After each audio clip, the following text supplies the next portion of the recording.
Hi, I'm Roger Belcher with the Kids Hope Alliance, and in this video, we're going to cover reports and deliverables for school year 21-22.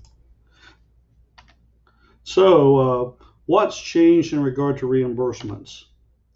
We have a new units of service report that will be required for each monthly reimbursement that will replace the original PUOS activities report.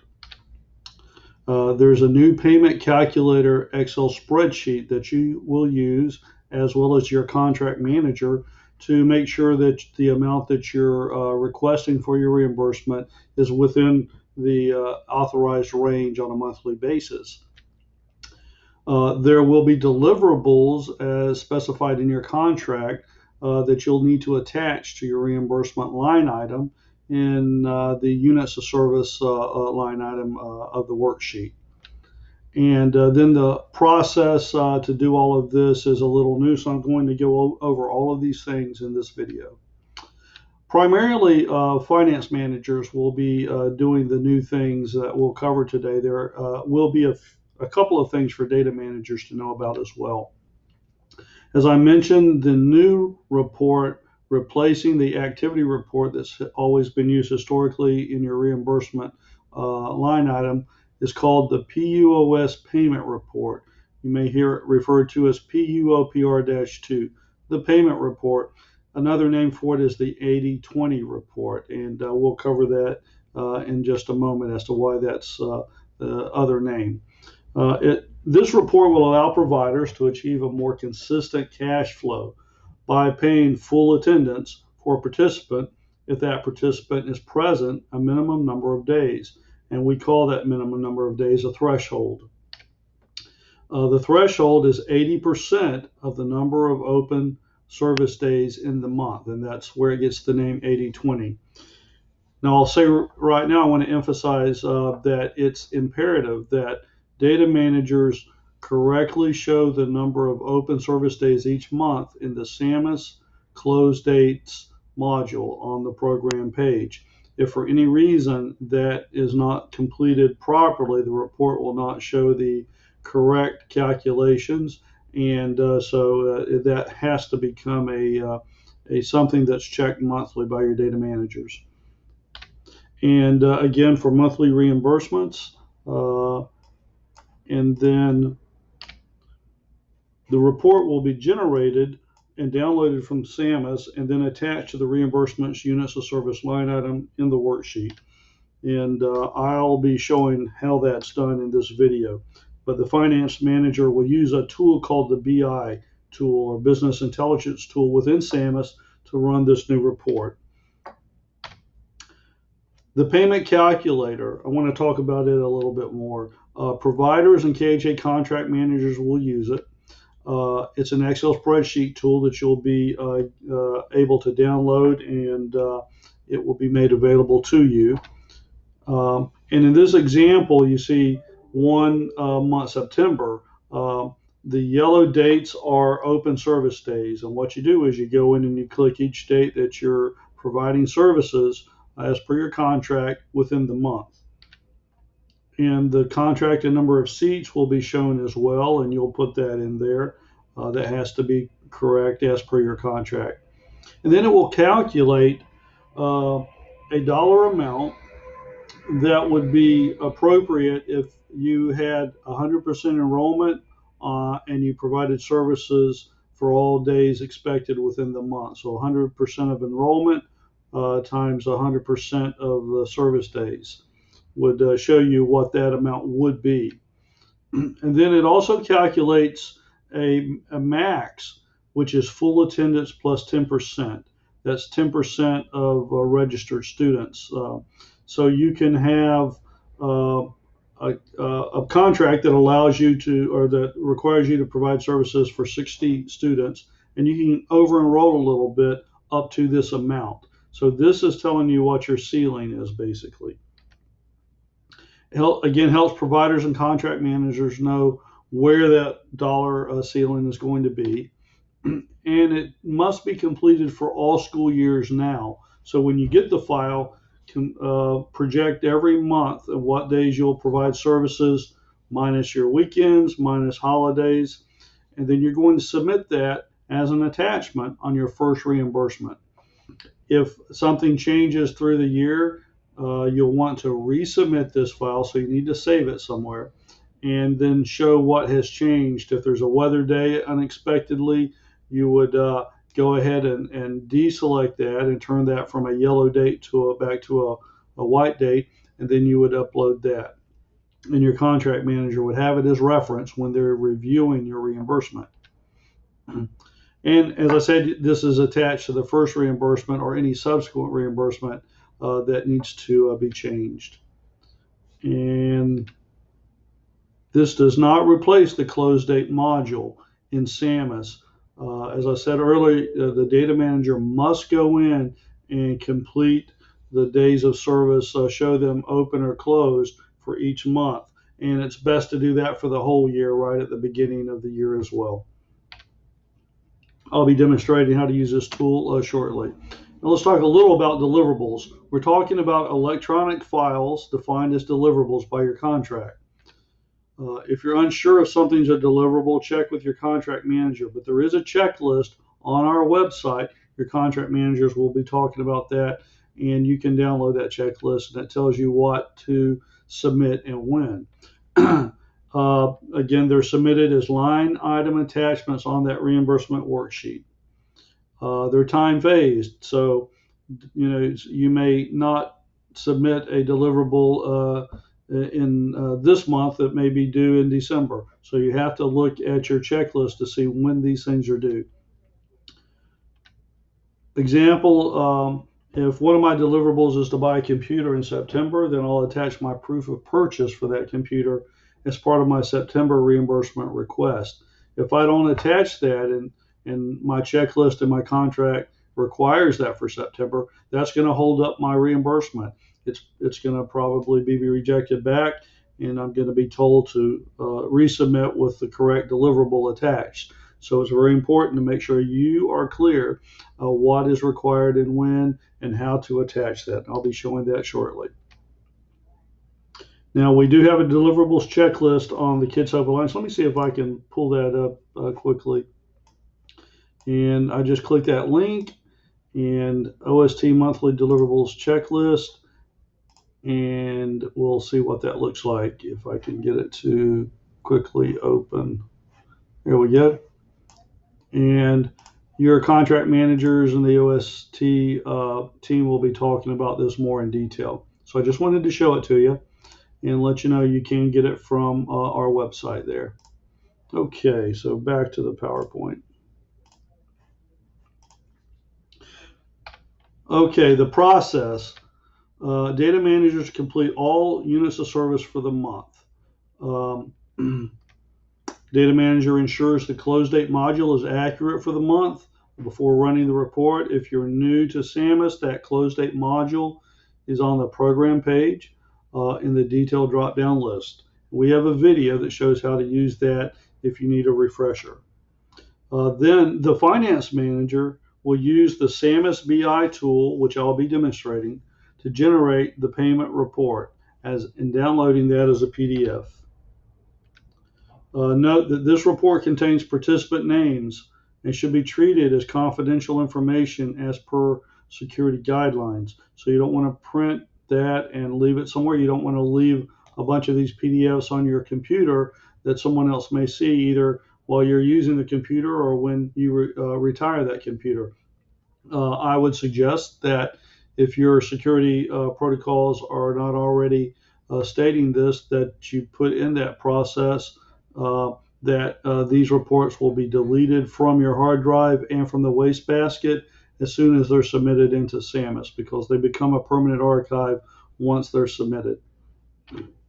And then the finance manager creates the monthly reimbursement and attaches this report as one of the required deliverables to the units of service line item. Finance managers refer to submitted payment calculator worksheet to ensure that the report and the amount you're about to request falls within the range that's allowed. And we'll be seeing that again shortly. So I'm going to show the payment calculator, the BI tool, how to get there, how fill in the run parameters and generate the report. I'm going to show you a redacted report without any kids' names. Then we'll show a reimbursement and what it's like to attach this report to the line item for units of service, as well as some deliverables that go along with it. So let me see if I can gracefully close PowerPoint, and we're going to start by pulling up the payment calculator actually. So let me get that over. And here we have an example of this, which you'll be probably downloading from the website. And as you see, it covers every month for this coming school year and into the summer. It also covers students for summer camp. I'm not going to address that at the moment, but you would come in here, you would type the name of your program, after school program. Let's say that actually I'm doing 80 participants, and by contract. And by the way, if you click a cell and you didn't mean to, you can go right back and click it again and take the yellow out. So the first thing you want to do is come in and show the open days in yellow, and you simply do that by clicking a day. So let's say that we're going to show these weeks for August and these days. And you notice that now shows 17 open days, 5, 10, 15, 16, 17. It's showing that I have 80 students, or 80 seats, I should say. My rate per day is $11.22 per seat. If I provide 100% enrollment, meaning all 80 students come all 17 days, it would equate to $15,259.20 that I could legitimately request on my reimbursement. Let's say that I've over-enrolled a little bit. I could go as high as $16,785.12, but I cannot go over that. This would be the maximum possible amount that I could request. Now, when we get into the report, it'll show you how this is generated, but basically, is this value, your 100% enrollment, times 1.1, and that gives you that final amount. Now you'll want to go in and show all the dates that you project for the entire year.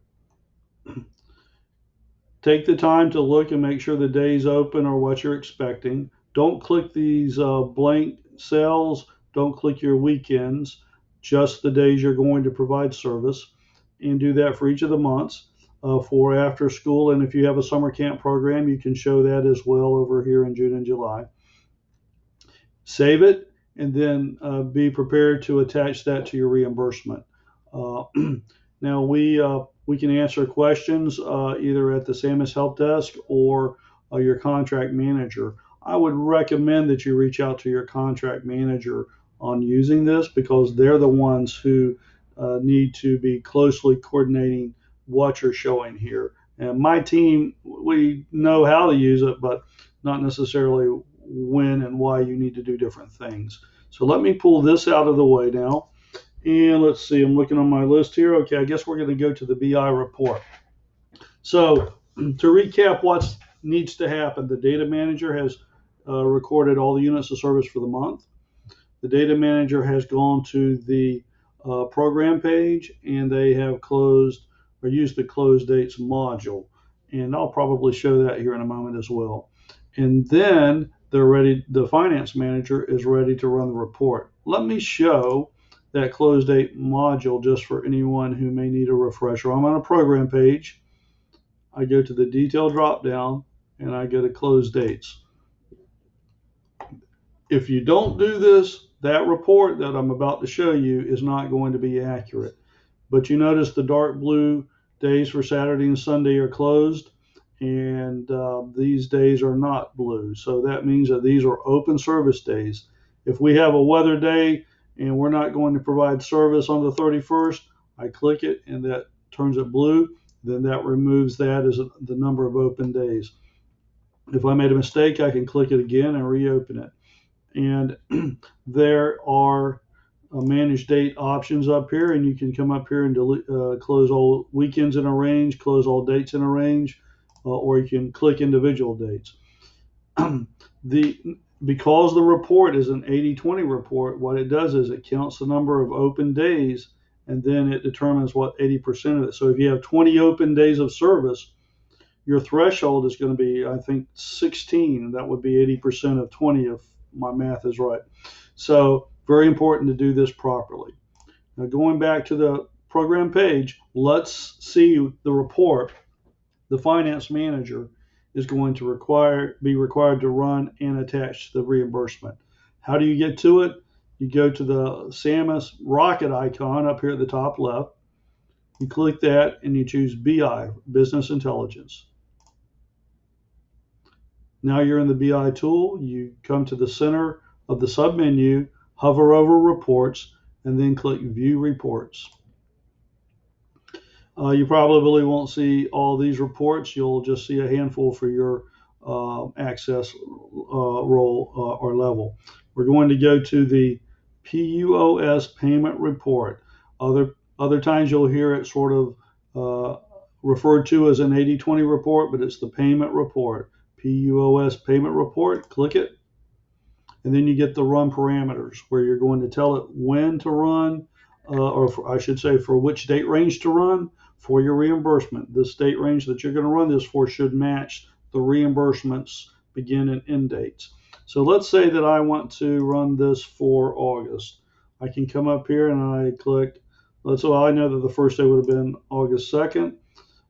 I could, however, it would still be a valid report if I started on the 1st, and I could go to the 31st. I can also click in here. If I want to just type in dates, I can click them just like that. But I'm going to use my calendar, and I have my start and end date to match my reimbursement. Now I have to choose the program that I want it to run for.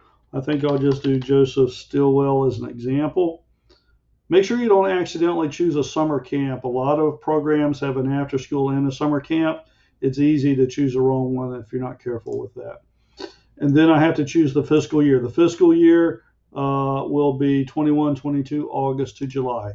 That is the run parameters. Next month I would run it for September, first day to the last day, October, and so forth.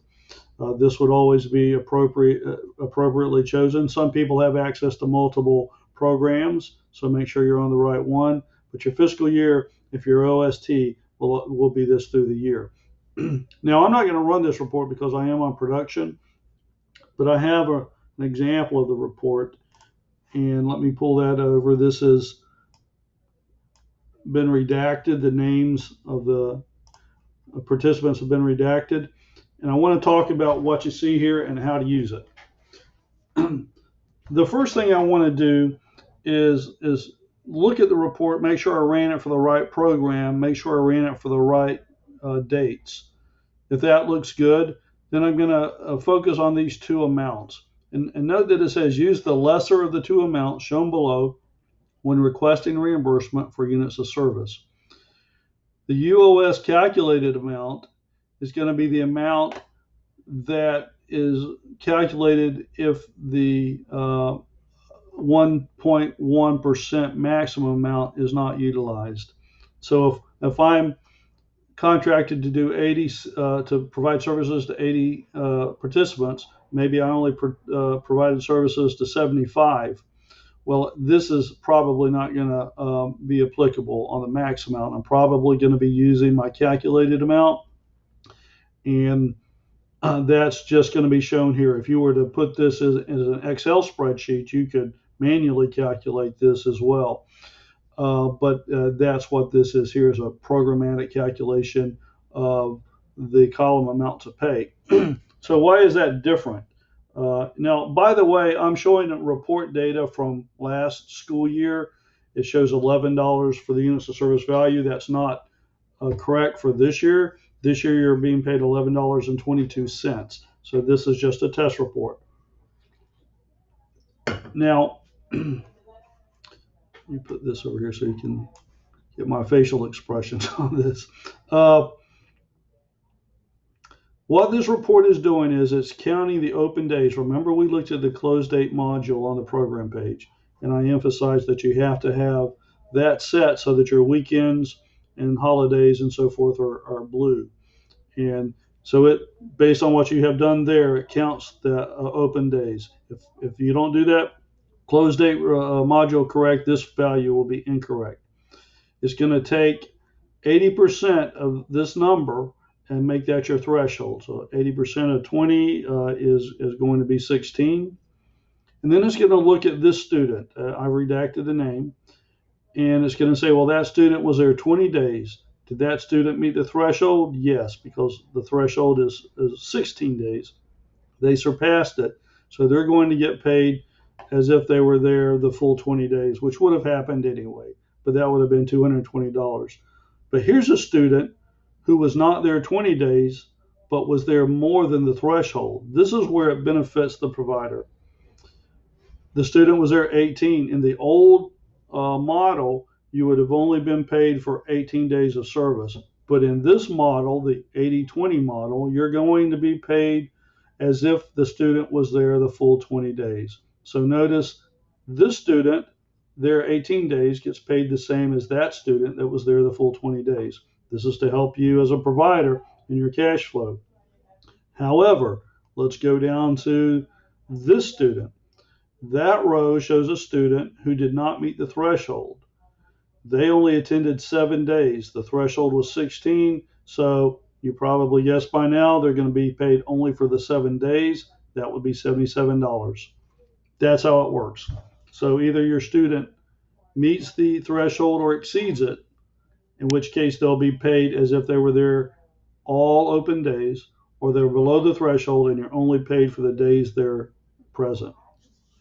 There's not a lot more to say about that. It's fairly straightforward in that regard.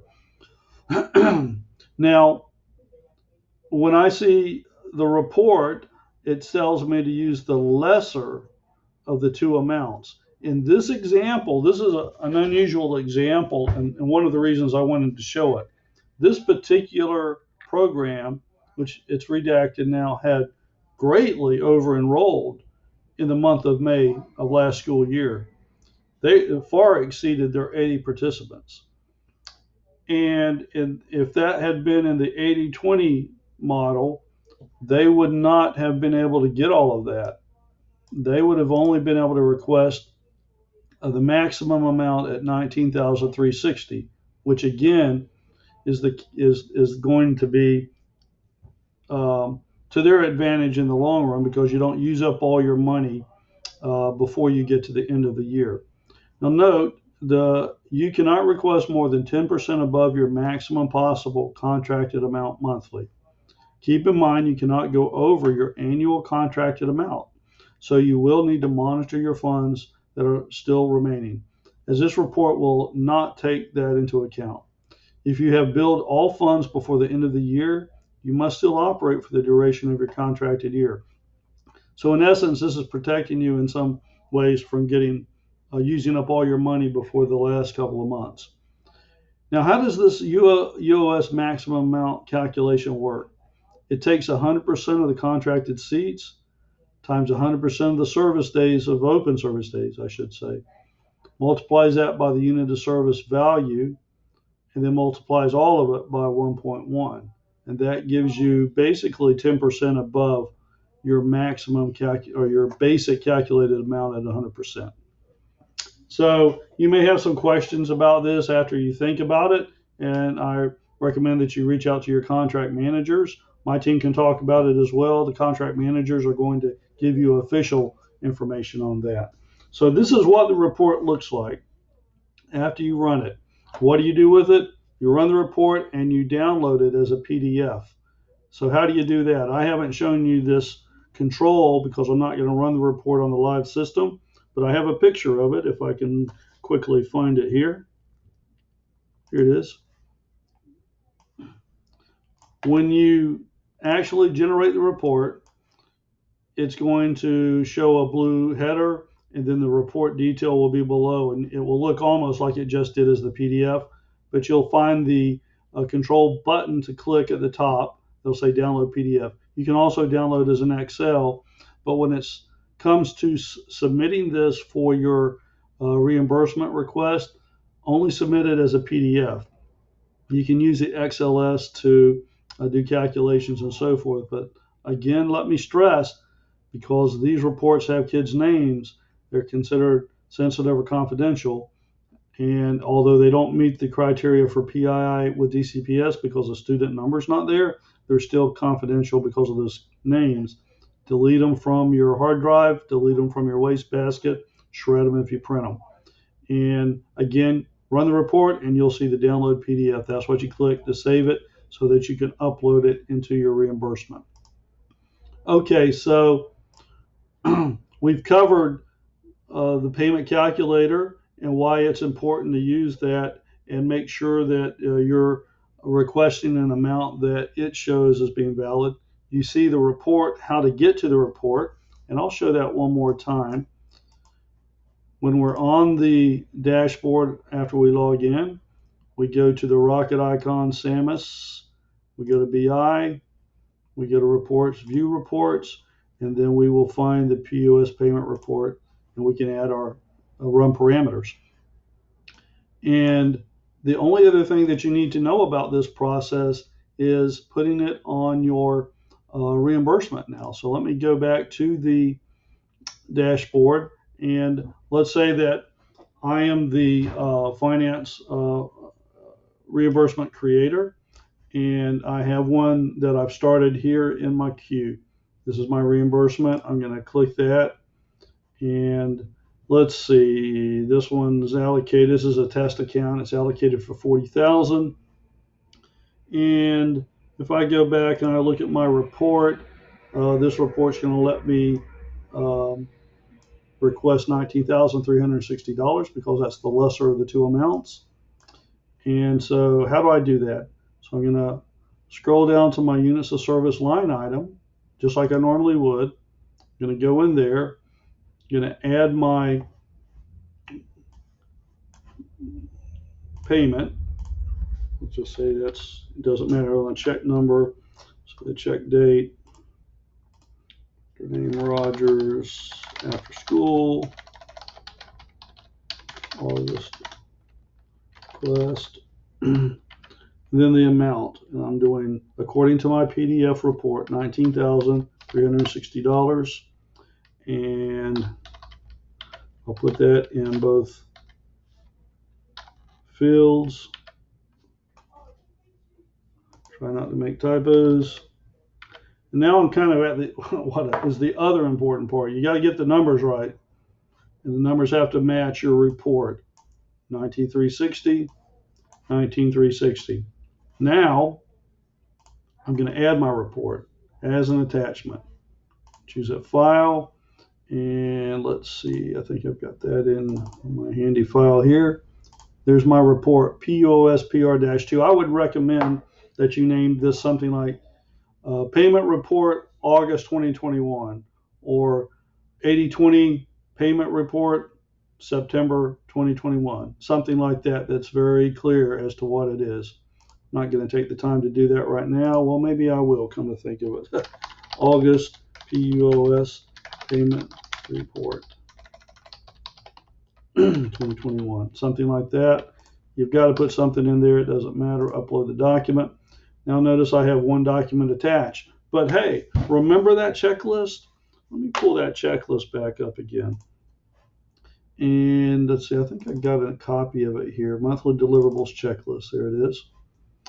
And yeah. So I pull this over here and it's telling, oops, where did it go? There it is. It's telling me that, okay, so for August, I've got a deliverable, a monthly, I've got things, a monthly report, a monthly incident log, a deliverable affidavit outlining level 2 background screening, all of this stuff that Kenneth's team has informed you that you need to do. I've got to attach those deliverables. It looks like there's a number of deliverables here. And so it's very simple to attach additional documents here. There's no limit that we've ever reached anyway in terms of how many you can attach. So I'm going to come in here and I'm going to say, okay, I got to go on by my checklist. I say I got to do a couple more deliverables at the very least. I'll do that. And I'm just, for the sake of saving time, I'm just going to do it like this: deliverable 1, August, and I'll put in some comments if need be, and I'll upload that document. Now I have 2 here. Then, okay, my checklist, that checklist had a bunch of them, so I'm just going to add 1 more. I'm going to choose a file, deliverable 2, come up here with whatever it is, give it a meaningful title, make it easy for your contract manager to find that, upload that. Now I've got 3 documents here. I can click that number and I can see these documents are pending. They're going to have a little latency in the system. It's going to be there in a second. And I could go on and on. If there's 15 deliverables, I can add all 15 of them right here. Whatever that checklist says to do for the month that you're requesting a reimbursement for, that's where you put it in there. Now, by the way, I hinted at this earlier.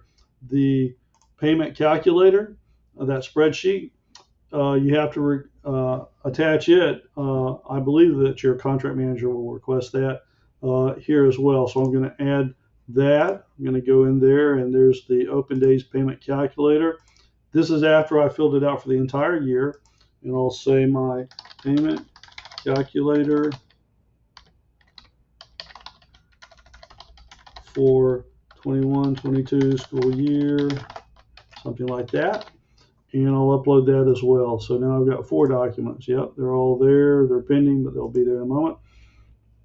And then I'm going to save payments. Once I have attached all of those documents, and once I'm certain that the amount I'm requesting matches what the BI payment report said I could do under the rules of the 80/20 procedure, I'm going to save payments. And I am happy to see that saved. And notice I have the documents up here again. If in doubt, I can come up here and they're there. I can open them up again and look at them, make sure you give them definitive names. Make that easy for your contract manager to find them. Hey, if you missed one, you can always come in here and add the document from here as well. Or you can go back to details, and I'm not going to do it, but you could go right back in there and you could continue to add more. I look at my grand total. I'm requesting less than my allocation, so I should be good. And if I have an advance that needs to be paid back, we've got a video, by the way, that shows how to do that. I come up here and I would take care of my advance. I don't have one, that's why I don't have the button to pay it back. And that's all there is to it. I would save it and forward it, and then it would get it submitted to my contract manager. Always remember to look for receipts via email that has been received by your reviewer at KHA. I think I have covered everything in the video now. We went over, and I'm going to pull my PowerPoint back over to conclude. Go to the last slide. We went over the payment calculator, which is the Excel file. You want to do it for the full year and submit it in your first reimbursement. Submit it again if you change anything as the year progresses. We saw the BI tool. We navigated to the BI tool to run the new PUOS PR-2 or payment report, otherwise known as the 80/20 report. And we talked about how it tells us what amounts we can or cannot request. And we talked about how it calculates a threshold, which is 80% of your open days from your close dates module on the SAMIS program page that must be done before you run the report for the month in question. And if a participant meets or exceeds the threshold, they're paid for the full number of open days. If they don't meet the threshold, they're paid only for the number of days they do meet or were recorded for. And then we showed how to save that as a PDF, and then how to open your reimbursement and attach your units of service amount from the report. Know what the amount should be that you're requesting, and attach all your deliverables. If you have questions, you can definitely reach out to us at the help desk at samis@coj.net. Our phone number is 255-4410. But for contract-related questions, please contact your assigned contract manager at KHA. And when you email the SAMUS Help Desk, I encourage you to copy your contract manager on that email so they are in the loop on everything that you're asking about and trying to do. So that concludes the video. Hope this has been helpful, and have a great year.